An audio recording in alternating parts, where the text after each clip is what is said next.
Thanks. I must admit, I am still recovering from the Coffs Harbour conference. It was a very traumatic evening.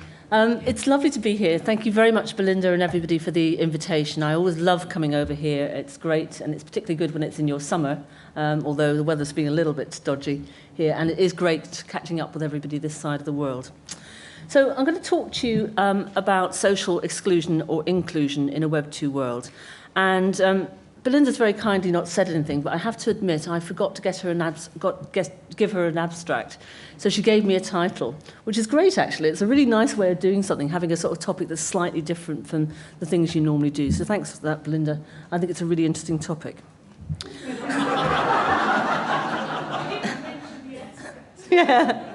And my slides are available on CloudWorks, so do feel free to go and have a look at them, and I'd welcome conversations and carry on the debate after today. So I want you to keep in mind some of these key questions as I go through my slides. Firstly, how are new, open, social and participatory media changing educational practice? And I think they really are changing what's happening. What new digital literacy skills are needed to really make good use of these? And how are roles changing, both learner and teacher roles, but also institutional roles and structures? And how can we design learning environments to harness these new media? And that links back to the stuff that Diana was talking about yesterday, because I think, and I think Diana would agree with her as well, design is at the heart of how we kind of really make most effective use of these technologies. What are the implications for different kinds of learning? And what social exclusion issues are there, and how can we combat them?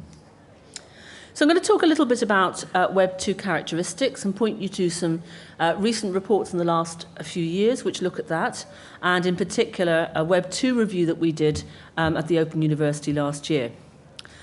I'm going to point out some of the positives and negatives. It's always the case with technology, and always has been, that there are always positive and negative aspects to every technology. Are we seeing social exclusion or inclusion? And I will argue that we're seeing both and give you some suggestions of how we might change. And then I'll do some case studies of where people have tried to adopt more socially inclusive approaches using Web 2 technologies. And finally, I'll finish with looking at the nature of the changing nature of community in this new digital landscape, and in particular draw on a recent framework that a colleague of mine, Rebecca Galley, has led on. So essentially the kind of key characteristics of these new media on moving from Web 1 to Web 2 are that you can have new forms of peer critiquing. We have the ability to collectively aggregate resources. They're more collaborative and participatory, more interactive, new forms of communication, the ability to personalize, and the network effect in terms of really being part of a globally distributed network of others. It also leads to open practices, as Terry was talking about so eloquently the other day, new forms of ways in which we can communicate and interact, changing the nature of both learning, teaching, and, I would argue, research. And finally, more interactive. So what evidence am I drawing on? Well, of course, the annual Horizon reports are always worth a look at, and I'll pick some of the key highlights from the Horizon report 2011.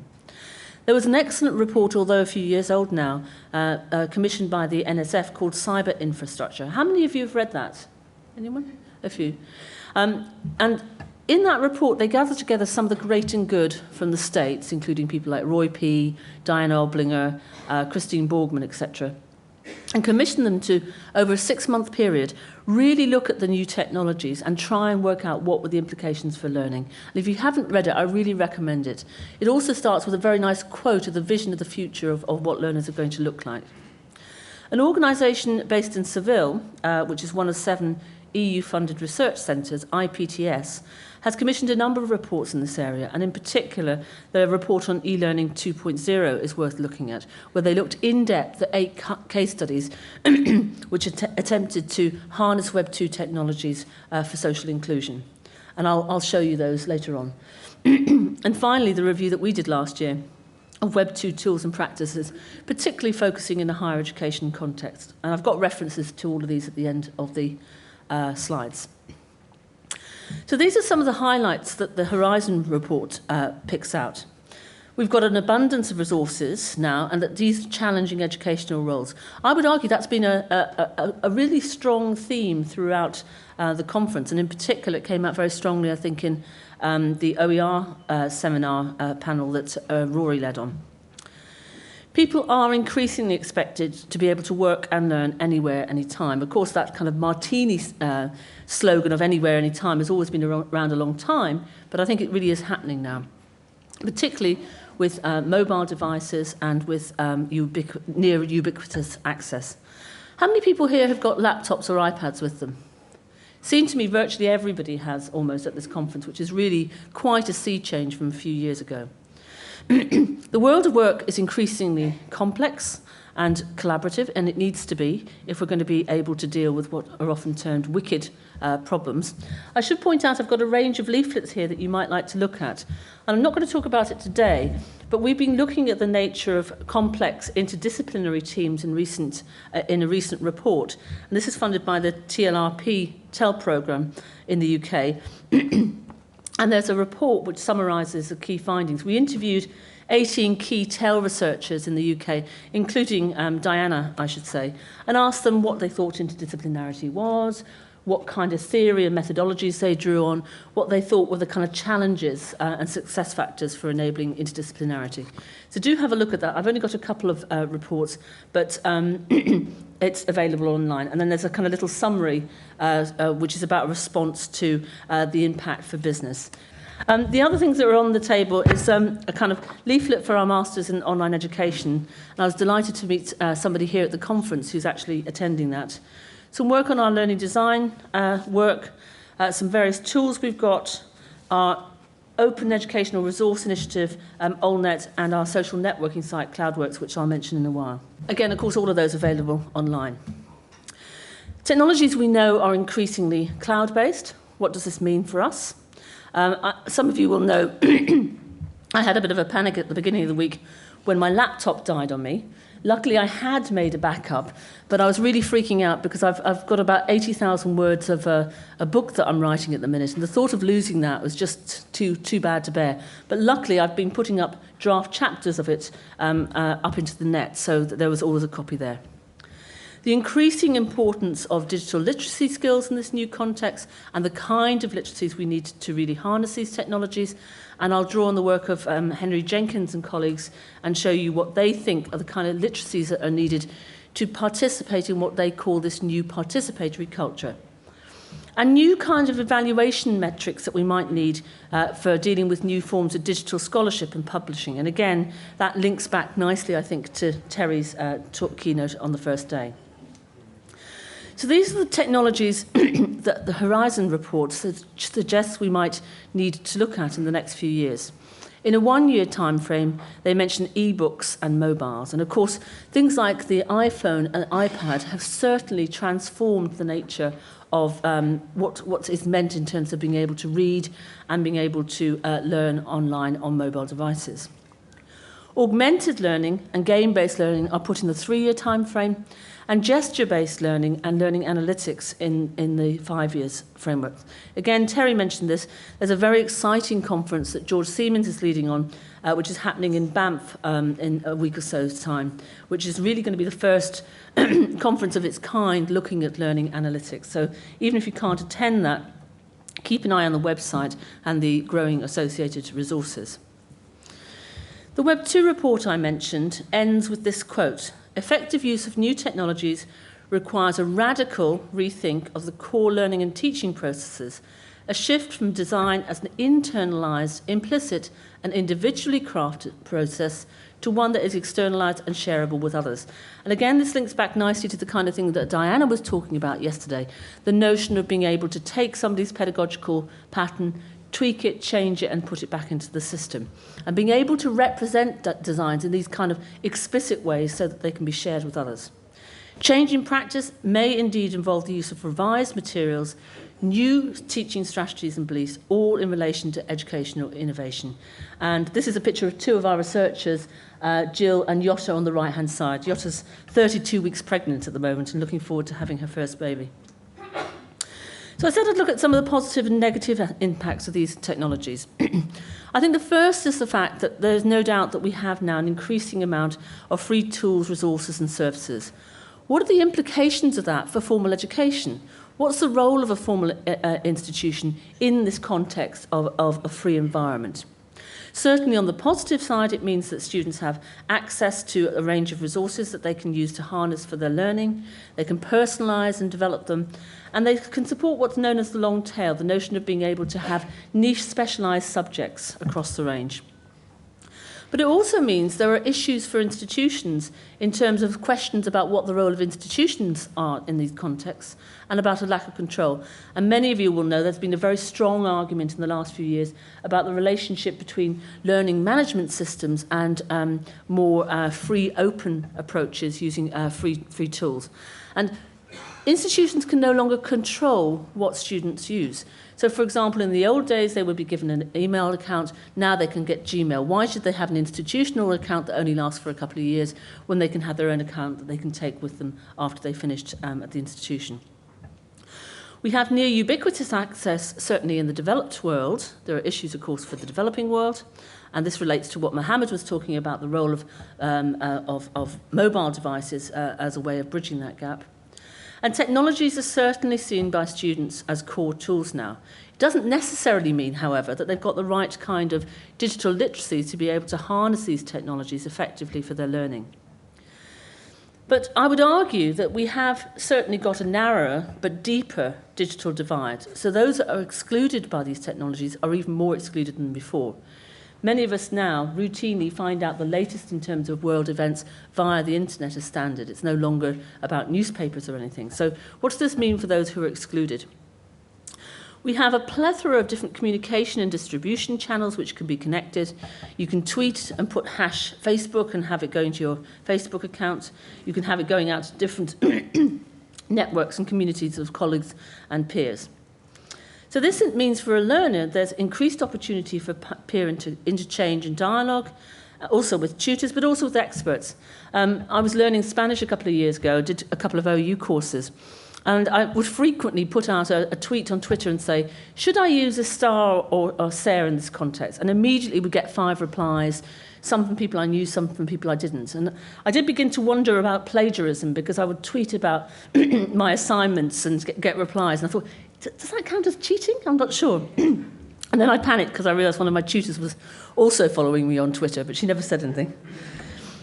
But these multiple communication and distribution channels can lead to fragmentation, and many people are opting out because they just find it all too much. We have no central repository. There are issues about how we bring this all together and connect. We have very rich multimedia representation now, which means it's possible to have new forms of sense-making for students. They can go and look at a problem or a concept from different angles and ways of viewing. But often students lack the new digital literacy skills to make sense of these different kind of media representations. And finally, we have the ability to have user-generated content as well as open educational resources. There are now a range of tools for individuals to be able to create their own content. And this means we can have an increasing variety of knowledge, learner control and ownership. But many question this and argue that there are still quality assurance issues about this and also evaluation issues in terms of how students are able to assess the worth of one resource over another. So these are the literacies that Jenkins et al. Refer to. They argue that these are the ones that are needed to take part in this participatory culture.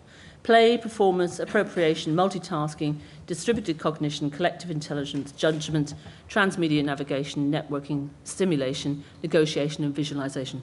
These are very, very, very rich literacies, I would argue, and very different from the ones before. To what extent, I think we should ask, do we have these literacies, and to what extent do our students have them? And if we haven't got them, how can we develop them? And I think play is one of the key aspects within that, so getting in and playing. And certainly with these Web 2 technologies, you don't get them by going to a workshop. You don't get them by having a definition. You only get them by actually participating and playing and appropriating them yourselves. We have very divided views about these technologies. People are either really into them or against them. And it's very much about your own personal appropriation and how you like to work and how you what kind of digital identity you want to be seen to have. So there are some key issues about this, and often people will join Twitter and won't get it for a while, and then they'll have their own aha moment. I mentioned about the Spanish. Certainly for me, that was a real aha moment. I could really see the power of Twitter over other forms of social media in that sense. And I'll come back and give you an example of how I used Twitter as part of the preparation for this talk this morning. So we've got a range of different things, and there's a blurring of the virtual and the real. And I mean, this is actually really true, isn't it? And I had a very strange experience about a year and a half ago. I was in America in a huge lobby, and I saw this guy coming towards me, and I started to get a bit nervous, and he was kind of making a beeline to me. And he had a great big beard and shaggy hair. And he came up and he said, Grainne. So I knew immediately, one, that he didn't know me, how to say my name, and two, that it was probably somebody following me on Twitter. And I thought, gosh, he looks just like Jesus. And it was this guy, this guy called Jesus in Malaga. And it was really funny because he's been following me, and I felt as if I knew him. And then he invited me to do a PhD viva this September in Malaga. And it was just, I was sitting having a drink with him in the evening, and I was thinking, this is really weird. This is somebody I've just connected with accidentally, and somehow I've got a connection with them. And I think a lot of us have had those experiences in these new social networks. By the way, I should add, I've got a friend, Rolf, who says my slides are terrible and I need to jazz them up with cartoons, so hence I've put some cartoons in. So the question of being in or out. And as I mentioned, I think there are two types of exclusion. Firstly, voluntary exclusion, where people choose not to participate. For example, those of you who are choosing not to be part of Twitter or Facebook or what have you. So people who choose not to, and that's a form of choice not to participate. But with that comes a price. Not being part of these networks means you're not connected or not in with the buzz, but that may be something you're perfectly happy with. I should mention my best friend Shani works in privacies for Hewlett-Packard, and she wouldn't be seen dead in any of these networks. She hardly even uses a mobile phone. So people have very different views. Or involuntary exclusion through lack of access or expertise to participate, and I'll come back to looking at that in a moment. So let's look at some definitions. This is the first one. Social inclusion is a multidimensional process of progressive social rupture, detaching groups and individuals from social relations and institutions, etc. And this could include lack of access to earnings, education, technology, community, or even just basic human rights. And it's interesting that we're seeing now the way in which technologies are being harnessed in terms of human rights issues. So, for example, some of you will remember the riots in Iran a few years ago, and there was a huge stream of activity on Twitter as a result of that. And there was a very frightening moment. I remember being very shocked on a Saturday morning, seeing a tweet which directed me to a live video on YouTube which showed a 16-year-old girl getting caught up in the riots and being killed and shot. So really kind of shocking kind of things and ways in which people are trying to harness these. The IPTS report, in its report of e-learning case studies for inclusion, defines exclusion as the process whereby individuals are pushed to the edge of society and prevented from participating fully by virtue of their poverty or lack of competencies and lifelong learning opportunities, or by discrimination. In contrast, that's me, by the way, in the blue thing, the process that ensures that those at risk of poverty and social exclusion gain the opportunities and resources to participate fully in the economic, social and cultural life. So what are the ways in which Web 2 can help or hinder in this sense? It's certainly true that these Web 2 technologies can lead to exclusion, there is no doubt about that. But what I want to concentrate on is the positive ways in which Web 2 technologies can be harnessed to enable social inclusion. And there are two aspects, one by preventing digital exclusion, and secondly by exploiting the new technologies for better inclusion. Pampas in Cyprus University, some of you will know, has done some really nice work in the area of social justice, including harnessing technologies to try and mediate between North and South Cyprus, which, as you know, is still divided. Nicosia is the last remaining wall-divided city. And it's quite mind-blowing when you go there and you cross over, you get to this wall and you go through this no-man's land and you go on the other side and go from effectively a Greek to a Turkish culture. And I just wanted to show you this nice little video from Amnesty that he used in a keynote that he did a couple of years ago, which I really think shows the way in which, one of the ways in which Web 2 technologies can be used to address human rights issues and social justice. Okay, I hope you'll agree that's extremely powerful as a video, and not only does it demonstrate the power of digital signatures to protest against injustices, but also I think the actual video itself is very powerful. So the IPTS case studies, they carried out 8 in-depth case studies. I hope you can see this. There's a link to the report at the bottom. I won't go through all of these, but I'll pick out a couple of examples. The Not School initiative was particularly a school that looked at using digital technologies as a means of bringing dropout kids back into the educational system in some way. And it was very much based around a constructivist pedagogy with a peer budding system. Mundi de Estrellas was aimed at young people in Spain in hospitals where they developed shared stories and understandings. And the Scone Park used the virtual Second Life environment, firstly with gifted children to enable them to fulfill their potential, but also with those who had autism. And it was very much an open pedagogy based on collaboration. And I do recommend the report to you. It's very detailed and a really interesting example of the breadth of different ways in which these technologies can support different kinds of socially excluded learners.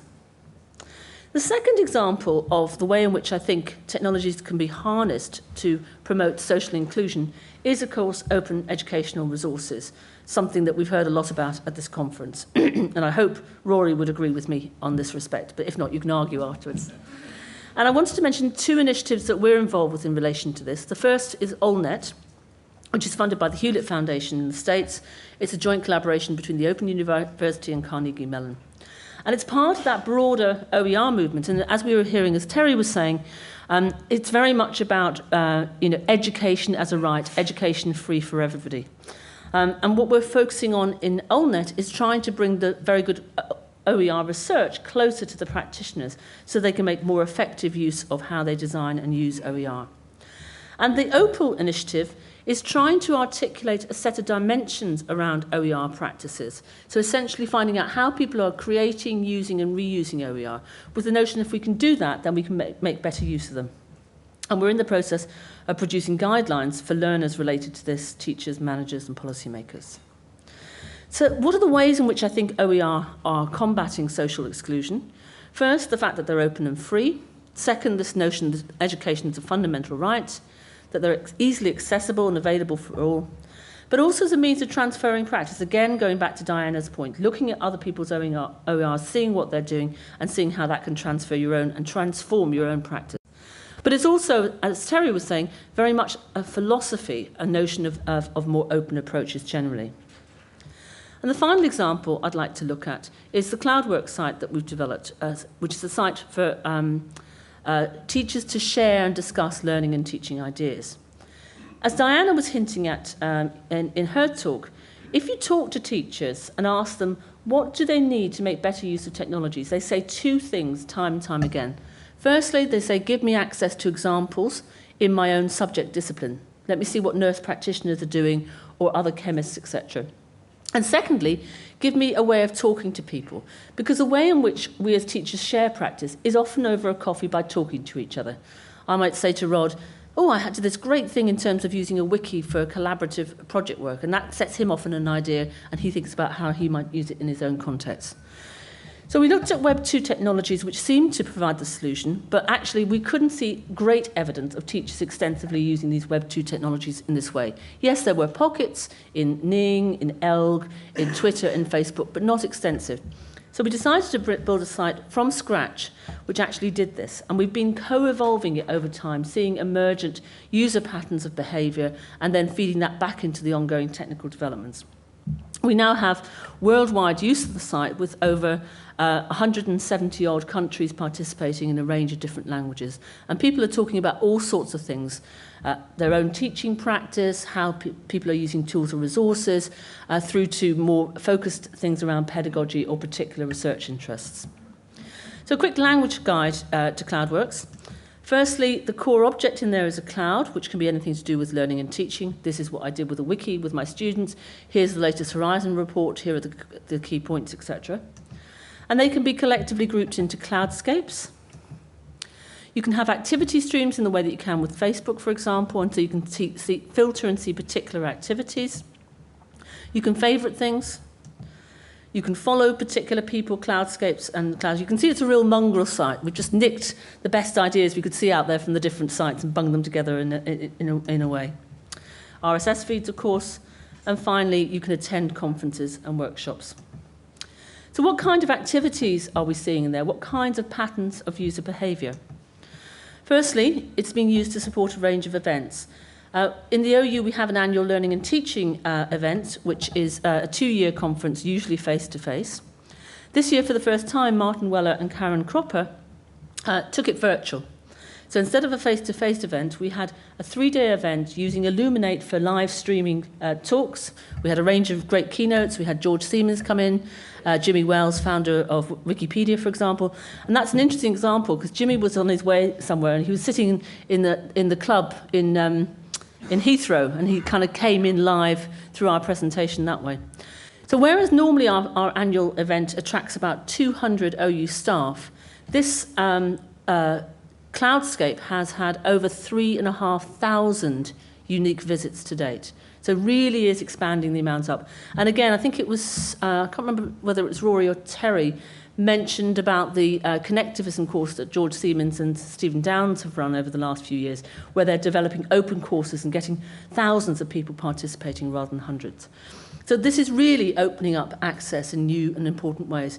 And interestingly for me, you saw the picture of me earlier on when I was in Kuwait last year, and it was very interesting to see a lot of people coming into that site from the Arab world who wouldn't have had access to that in any other way. We're seeing virtual reading circles, so people are putting up papers and then using that as a space to discuss them.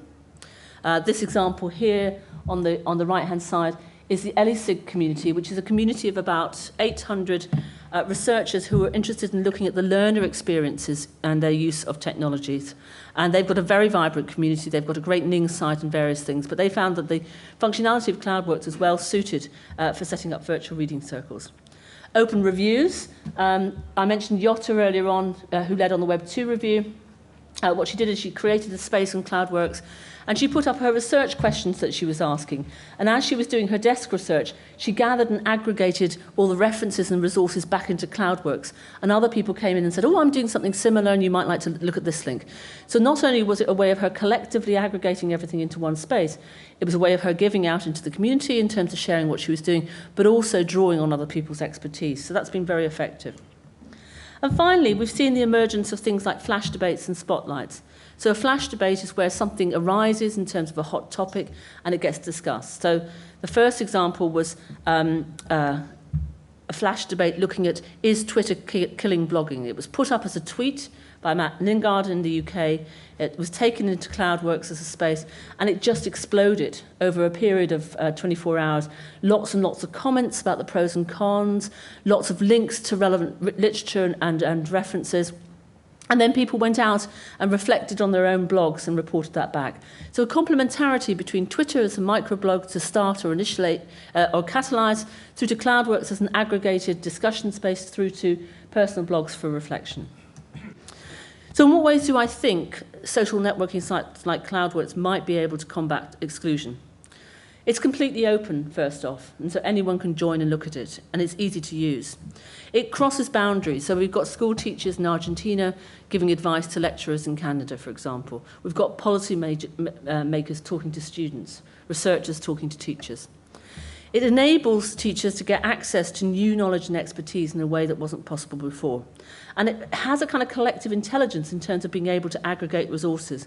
Another hot topic in the UK was looking at virtual learning environments.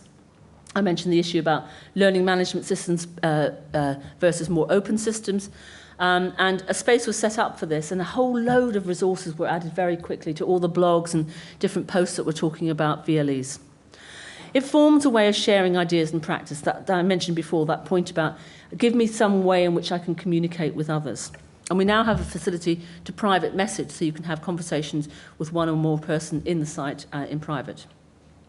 And it facilitates the development of networks. It really does cross those boundaries in new and unique ways, we think. So finally, I wanted to focus a little bit on the last few slides on what is the nature of community. Because one of the things we found when we looked at these different spaces is that the notion of community was changing. What it meant to be part of a community was changing. So new open social and participatory media enable us to communicate, collaborate, share and co-construct in different ways. The example I gave of the serendipity of connecting to Jesus and then actually getting to know him and actually meeting him face to face. So I want to focus a little bit on the notion of community and how it's changing, and then share with you the framework that Rebecca has developed as part of this. So there's no doubt you'll recognise some of those dodgy characters. So the nature of community is complex, distributed, and loose communities are now emerging in different ways. We're connecting with people not only in different ways, but to different extents. And this is facilitated through a whole range of different social networking tools. And we each create our own personal digital environment. So I've looked at them myself. What are the sites that I use? Email, Facebook, Twitter, CloudWords. I've got a kind of selection of ones I use a lot. And if we all drew our own personal space, I think we'd see quite different. And I think it would tell us something about the way in which we like to interact. A mix of synchronous and asynchronous tools. And we see boundary crossing via the power of things like retweeting, for example. So some definitions. Well, Lev and Wenger, of course, has done a lot of work in this area. Community does not imply necessarily co-presence, a well-defined identifiable group, or socially visible boundaries. It does not imply participation in an activity system about which participants share understandings concerning what they're doing and what that means in their lives or for their communities. And Reingold, back in '93, talked about virtual communities as social aggregations that emerge from the net when enough people carry on those public discussions long enough with sufficient human feeling to form webs of personal relations in cyberspace. And you really do feel part of a personal network, and the kind of discourse and the way in which people share and critique and back each other up is very important in these spaces.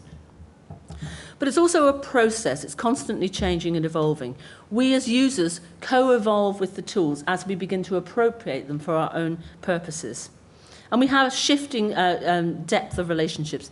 So there might be a very strong back channel at a conference that you become really part of, and you find you're at responding to somebody, replying to somebody at so-and-so lots and lots during that conference because you've got a connection over those 3 or 4 days, and then you go away and that connection loosens and you might not come together again for a while. And these really do, I think, enable kind of transformations in terms of the way we connect and communicate. And I think it's important in terms of both directed and serendipitous interactions. So Rebecca reviewed the various frameworks to do with communities, and she came up with this communities indicators paper, framework rather. We've got a paper in Erodal which is coming out soon, which looks at this in a bit more detail. And she said that there are 4 aspects. Firstly, participation, and what the nature of participation is within these spaces. Secondly, cohesion. Thirdly, identity, and how people feel part of that community, or to what extent they feel part of that community. And finally, creative capability, which I think is interesting in that it links back to some of the stuff that Jenkins talked about in terms of new digital literacy skills. So in terms of participation, she draws on 3 types of roles: veterans who support and welcome people, trendsetters who make a difference, and posters. And you could probably add a 4th in terms of lurkers. Of course, with CloudWorks and other sites, as we see with other social media, a small percentage are active and posting, a much larger percentage are just viewing and looking at. So through cohesion, through support, tolerance, trust and reciprocity, very important in terms of people saying, yes, I agree with you, I also think such and such, or I think this is slightly different from what you were saying, or thanks for posting such and such. So we've analysed some of these different discourses to see what they're telling us, and we believe that the kind of language and tone that's used is very critical in terms of the development of online communities. I accidentally put this picture here, Gilly, but it's quite funny because I thought about it afterwards. It relates very much to your e-moderating work, and of course going back to discussion forums, the nature of how you become socialised and part of that community. So it's really an update of that in these new spaces. Identity in terms of the ways in which people feel part of and not part of it, what kind of digital voice they had. And communities range from those that are very open, where everybody can contribute, to ones that are only kind of restricted to a particular geography, ethnicity, gender, etc. And we've drawn in particular, underlying this, on the framework for sociology by Bauman et al. And there are a number of aspects of this. And I think this again relates to some of the stuff that Diana was talking about in terms of the need, if you want to bring teachers on board, you have to focus on the teachers, but if you want to bring them on board, you need to start from where they are, their current practice, if you're going to move and transform them over time. And that's very much what Bauman et al. Say. So they say that if you're developing new systems and spaces, it needs to accommodate both the evolution of practice, but also the inclusion of newcomers. Both individual and group identity are important, and people are more likely to use systems that resemble their daily routines, languages, and practices. So you start from where you are, and then you co-evolve over time. Think about your own use of email. It's probably very different from when you first used it years ago. And metaphors that mimic real life are much more likely to be successful. And finally, creative capability. The importance of conflict and disagreement. We know that learning happens through disconnection, through being thrown out of your comfort zone. That's an important part of transformation of ideas into knowledge. And social discourse as a catalyst for knowledge construction and expansion. So, coming to my conclusion, can Web 2 support social inclusion? How many people think yes? Hands up. How many people think no? How many people didn't put their hands up? There were more than that. I think yes, in terms of the rich multimedia representations of content that are possible, as I hope I've demonstrated for you in this talk. I think yes, in terms of multiple communication channels that are available, so you can get access in different ways that suit your need. Yes, in terms of being accessible anywhere, anytime. And yes, in terms of abundance of free tools and resources. But there's always a flip side to the coin. So I would argue no, in terms of this digital divide I mentioned. It's an increasingly complex landscape, and how we make sense of that as teachers and learners is increasingly problematic. What are the kind of new digital literacy skills we all need to develop, and what are the kind of access issues? So finally, I said I'd come back to how I use Twitter as part of the preparation for this talk. So I posted this morning, how can Web 2 be used to combat social exclusion? Thoughts, please. We'll include in my dehub keynote today. And these are the kind of responses I got. Seems to me that whether Web 2 is inclusive or exclusive depends a lot on internet access for disadvantaged groups. I wonder if there are any up-to-date figures on access to the internet by low groups in Australia, the UK, etc. Taking that across to Facebook, Phil posted this.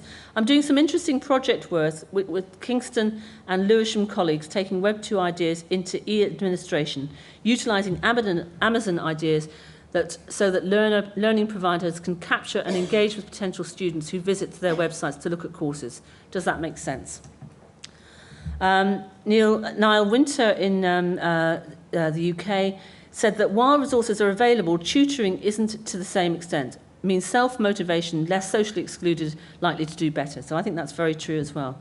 And finally, a couple from Bond Stewart. But a facilitator can guide learners to and through the web and teach networking strategies, scaffold capacity, and encourage exploitation. I totally agree with that. I think despite the fact we have this abundance of free tools and resources, we still need as teachers to provide guided learning pathways for our students. And finally, this is a use often better directed by the individual rather than institutionally, hard for a teacher-learner to facilitate. So finally, how am I doing for time? Good. So what are some of the implications? I've talked all the way through about the need for new digital literacies. I've talked a little bit about the changing role of teachers and learners and new institutional roles and structures and this kind of tension of institutional versus free systems. So what are some of the recommendations I suggest in terms of how we can harness these Web 2 technologies for learners and teachers and how we can ensure that we have the best possible social inclusion? For learners, I think there are a number of aspects. Firstly, we need to provide support to help them develop the new literacy skills they need. We need to facilitate more learner-centred approaches, and again, there's been a lot of that at this conference. We need to encourage and enable them to communicate and collaborate with peers and experts.